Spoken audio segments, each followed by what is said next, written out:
Wow, just like that, it all comes to an end. Carson Wentz today was traded to the Indianapolis Colts in exchange for a 3rd round pick this year, a 2nd round pick next year. There is a conditional first if Carson Wentz plays 75% of snaps or 70 and the Colts make the playoffs. It's essentially a low 1st round pick as well, but this left fans feeling a lot of different emotions, I think it's safe to say. Like, nobody really knew whether the Eagles got absolutely fleeced after there were reports of the team trying so hard to get a 1st round pick.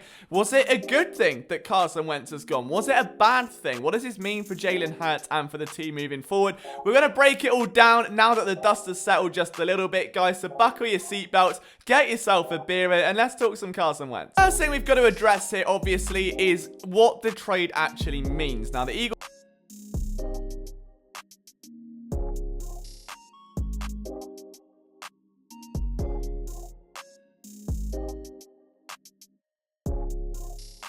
I think we have to say yeah, because the Bears didn't up their offer. The Colts kind of realized that the Eagles had to move on from him by a certain date. Otherwise, his next year's salary will be guaranteed. A $10 million roster bonus for 2021. So getting out of that was big news for the Eagles. The bad news is that Howie Roseman has now taken on the largest ever cap hit in NFL history in terms of dead cap. That isn't ideal for a team over the salary cap, but it was one that realistically had to be made. They're now $41 million over the cap, so they have made some progress over the past few months just to try and chip into that. When you look at 2022, they now rank 13th overall, which they absolutely would not have done had Carson Wentz still been on the book. $15 million has just been lifted from that total, and for a team that's rebuilding, short term doesn't really matter. You're looking at the next 3 to 5 years. You're looking at way beyond what happens in this regular season, and that's important for this team. So knowing that they go into 2022 with actual cap space to swim in and resources to invest in free agents or trades or whatever it may be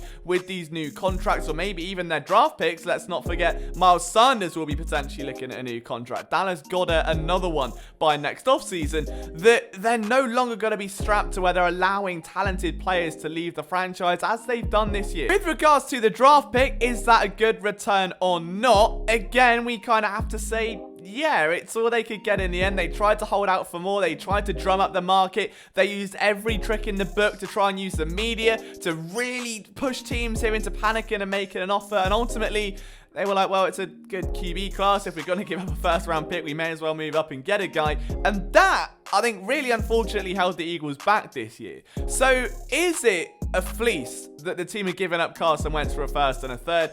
Is it likable to a Matt Stafford trade? No, because Matthew Stafford proved himself for a long period of time as one of the better quarterbacks in this league, and as someone that had pushed Detroit from the brink of destruction to almost contending for the longest of time. So you're not seeing that with Carson Wentz. This is a younger quarterback that was given a hefty amount of money, who suffered a regression like no one else had ever seen before in 2020. Like, no one had seen a quarterback who was leading a team in 2019, getting them to a playoff berth in an outstanding run of form that saw him actually throw a touchdown in every single game and fewer than 7 interceptions. One of the only quarterbacks to ever do that. Last year, he was the most sacked quarterback in the league, was dreadful in terms of ball security, about as accurate as me in the DMs, and it all just seemed to fall apart for reasons that obviously we can get into over time and we can dissect this situation, but for whatever reason, Carson Wentz regressed. A team taking him on, absolutely. You are making an investment in Carson Wentz. You're doing it with the belief that you can get him back to where he was, and obviously Frank Reich, Press Taylor, they're going to fully believe they can do that. For the Eagles, though, they can't sell that as, oh, this is your reclamation project, therefore you've got to pay for it. This is you're doing us a huge favor getting this guy off the books after we've ruined absolutely everything. So we'll take it, I think. Thank you very much. And that's sort of where it is. In an ideal world, would we like to see a 1st round pick guaranteed for Carson Wentz? Yes. Would we like to see more than a 3rd round pick this year for Carson Wentz? Yes. Can beggars be choosers? Not in this scenario. The immediate attention is going to turn to Jalen Hurts and what the Eagles are going to do with him. Is he now the QB1? We've seen Kez Watkins apparently post Instagram reels of Jalen Hurts highlights. Are we going to see the Eagles take a QB at 6? There are some contenders. You can argue that if the Bengals obviously go with a tackle, if the Dolphins maybe go with a playmaking receiver or a tackle, that there could be quarterbacks left over for the Eagles to scrap. If there is any doubt in Jalen Hurts, or conversely a belief that those QBs are better than Jalen Hurts, would Howie Roseman do the same thing again? Would he go after another quarterback? Would he try and keep that factory going? I don't think we can put it past him. And at the end of the day, it's a double-edged sword. Because if you take a quarterback at 6, on one hand, you're saying, yeah, sorry, we don't believe in Hurts, so here's our guy, which makes that whole pick and the entire Wentz situation absolutely redundant. On the other end, though, if you've got an opportunity to get an even better quarterback than Hurts and maybe leverage Hurts into a trade or have that backup tandem that you initially wanted, knowing that Hurts, I would say mentality-wise, is probably a little bit better suited to handle that, given what he went through at Alabama, given then what he went through when he moved on from there, what he's endured in his career. He's got that about him, that never back down from a challenge. Maybe this factory can move on. I'm not sold on it, if I'm honest. I wouldn't draft a quarterback at 6. I wouldn't even think about it.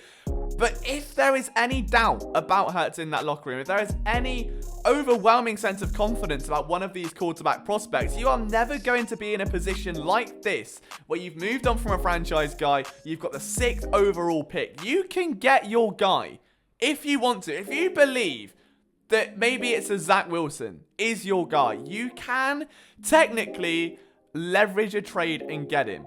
Are the Eagles going to do it? I really hope not. I think my closing thoughts on this are just for Carson Wentz. Couldn't be happier for him. He lands in a situation that is stable, that has a good offensive line, that has a good running game, that has a head coach that knows him inside out, that has his old friend as a QB coach. I don't know what more you want if you're Carson Wentz. You actually jumped from the sinking ship and you're going to get your career back on course. For the next couple years, this trade is going to sting the Eagles. It is going to sting massively watching Carson Wentz thrive in Indianapolis and watching him probably make the playoffs and probably do very well. It's what happens after that for the Eagles that matters. The only way they win this trade is by using those picks wisely and by proving that they were right to move on from Carson Wentz by having success of their own. What Wentz does now is irrelevant so long as the Eagles succeed and they get this rebuild done. Will they do that, or is Howie Roseman next on the chopping block? What are your thoughts, guys? Let me know down in the comments section below. From myself, Liam Jenkins, I hope you've enjoyed it. I know it's been a chaotic day. I would have got this video out earlier, but, you know, we've had some stuff to do today. We've had to make sure we can get the content out on phillysportsnetwork.com. Make sure you're reading it as well. We'll talk to you soon, guys. Have a great week.